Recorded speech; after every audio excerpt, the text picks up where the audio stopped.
أشهد أن لا إله إلا الله.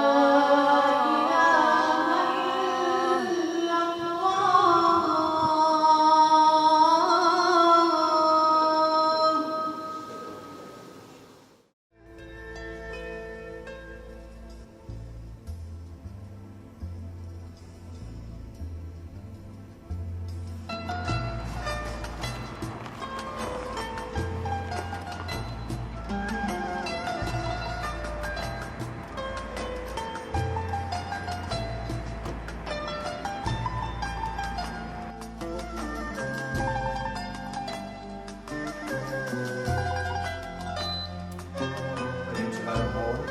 I'm an architect. I've been working in the Gulf region for almost 20 years. Starting in 1999 in Qatar. I also spent a few years working in Kuwait. So I've seen a lot of interesting things happening in the world of architecture in the Gulf, but in Qatar in particular. When I first came to Doha, it was a very small town. And development was just beginning. And so there were a lot of opportunities for architects to work, to create all kinds of different projects, schools, residential buildings, office buildings, and we've seen the style of these buildings change from on one extreme from very modern buildings back in the 2000s, and then for some time it was swinging, the opposite to try and maintain some kind of tradition, so traditional architecture. And now it's come back to the middle where it's a mix of modern as well as traditional architectural designs.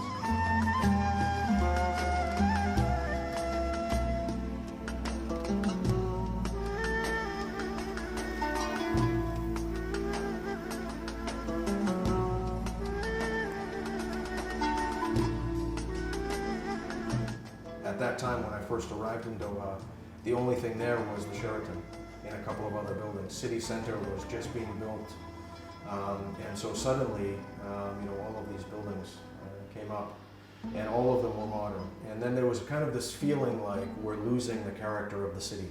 Doha's becoming something. It's not. It's foreign. It's not, and that's because there were so many people coming from around the world as architects from different places, from Asia, from Europe, from the Americas, and everybody's bringing their own ideas. And they were able to do the modern designs because that's what clients were asking for. The clients want a modern design, so we did modern designs.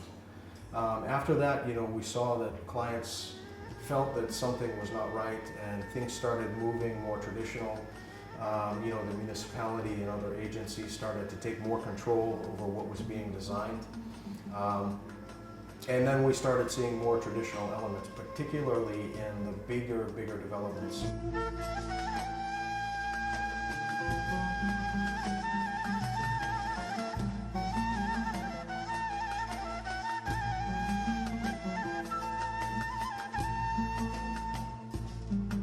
One of the first places that I went to understand what is country architecture, I traveled to Samaisma.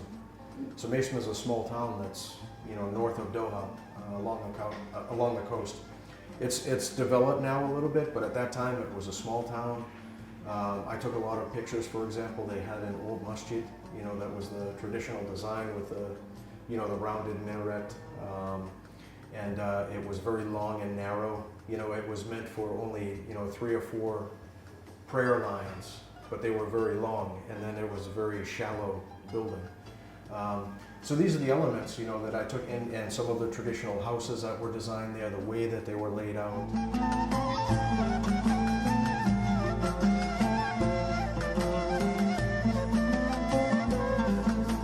The country architectural style is beautiful.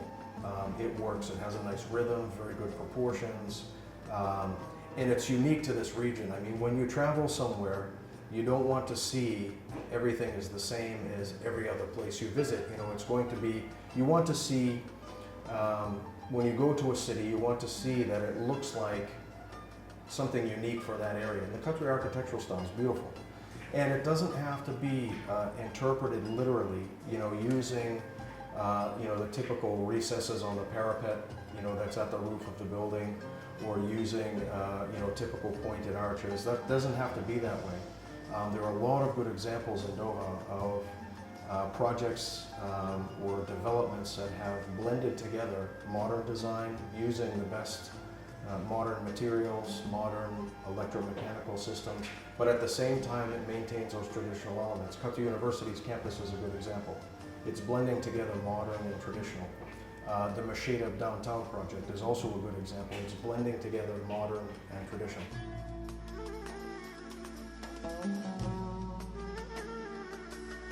And there were some other examples as well, not this one. And this is, you know, more layout options, because this is still in the early days. So here's another concept option. This one's more solid. Souq Waqif is fully traditional, and Masheda Downtown is modern using traditional elements. And that's what we're looking for, you know, at Qatar University. Same thing with the Museum of Islamic Arts. You know, it's a modern design, but it's using traditional geometry and traditional proportions. So traditional pointed arch, traditional parapet at the top. You know, this is Qatari. This is Qatari design. So instead make it straight, put some, you know, mashrabi at the top, take out the arc.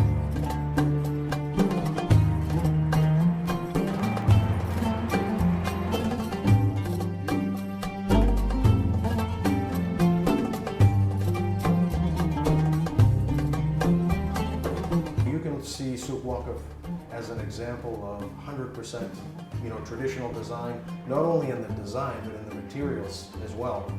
And the project is a huge success. I mean, it's very popular for tourists. It's very popular for residents. I was here at the time, and I worked with one of the government agencies who was developing a specification on how they were going to rebuild Souq Waqif using the traditional materials.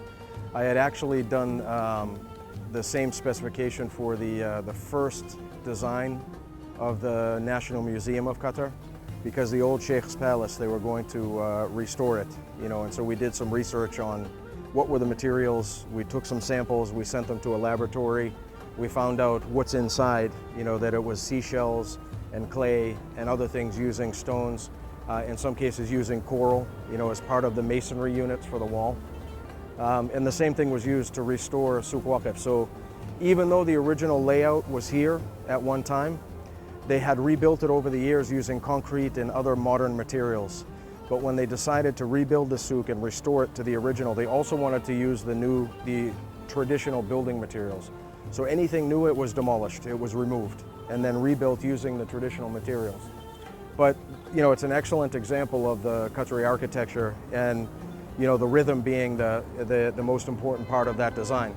And any Qatari architecture, because originally, you know, the city was full of either houses or shops and masajid. So it's a very horizontal design with the rhythm. And you can see, I mean, this is a good example. If you go all around the souk, you see it's very horizontal and wide with that rhythm. The windows, the parapet at the top, you know, or any kind of openings with a colonnade, something like that. It's that rhythm that you find. And you find it in other modern projects around Doha.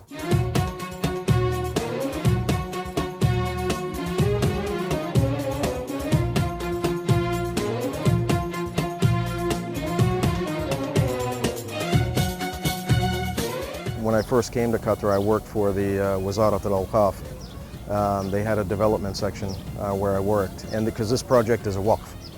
So somebody left some money to build this center, but then, you know, in the interim, after the original project idea came and the first design came, I left Awqaf and I went and actually worked for the design company that was designing it.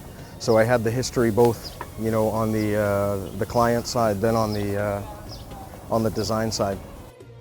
The inspiration for the mosque is the Ibn Tulun Mosque, which is in Iraq, and it's centuries old. That's where the inspiration came, obviously, for the most important feature of the project, which is the minaret, which is this swirly design. It also inspired another mosque that's in Egypt, but that mosque is also inspired by the Iraq mosque. So that's where the design idea came from. You know, the project now is it's a mosque and an Islamic center, and at the ground level it has retail that generates rent to maintain the property. But it's a very successful project.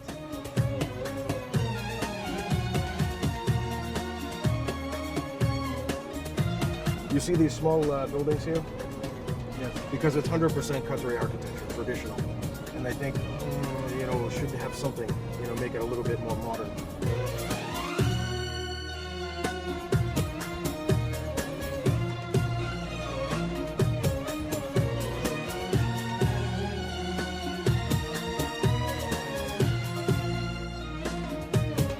Example of another project that I was involved in is the Al Bida Tower. This one is an example of complete modern design. And this was in the early 2000s when, that was the trend in Doha. And clients really wanted something that was unique, something that was modern, something that was really eye-catching that, people would see.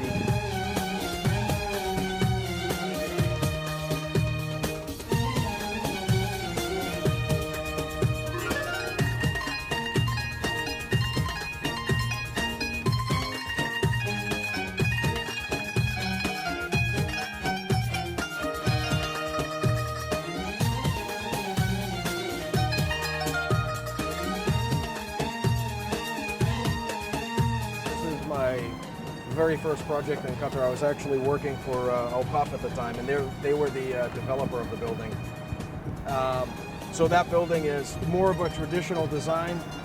It involved, putting in the facade this dome, which really, added an Islamic element to it because it was developed by Awqaf. But it maintains a lot of the rhythm and, traditional materials as well. So they wanted like a traditional Islamic design in a modern building.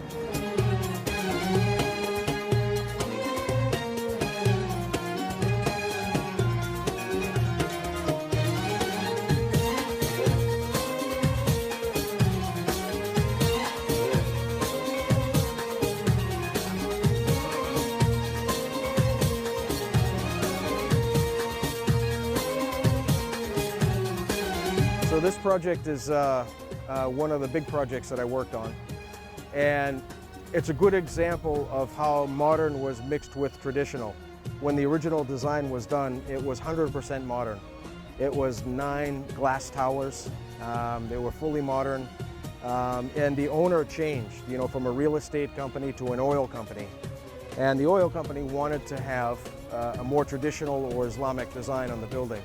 So they asked us to change the concept design. They wanted to change the facade.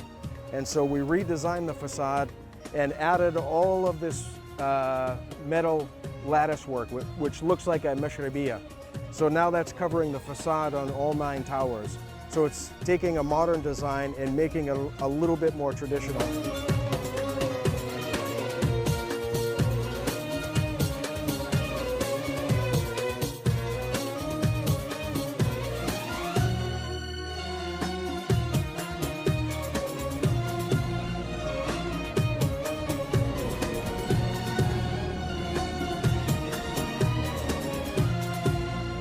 So the Pearl is a good example.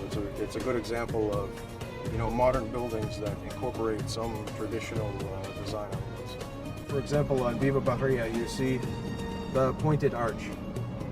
This is an Islamic element. At the bottom of the building. Also the rounded arch. At the top. 100% Islamic design.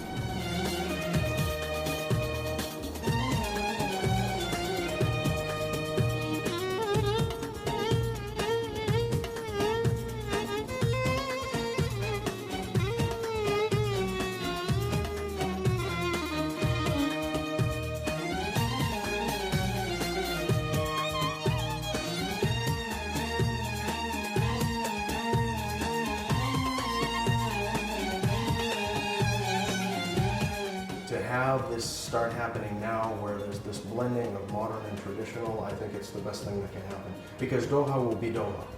50 years from now, Doha will be Doha. There'll be a character to the city.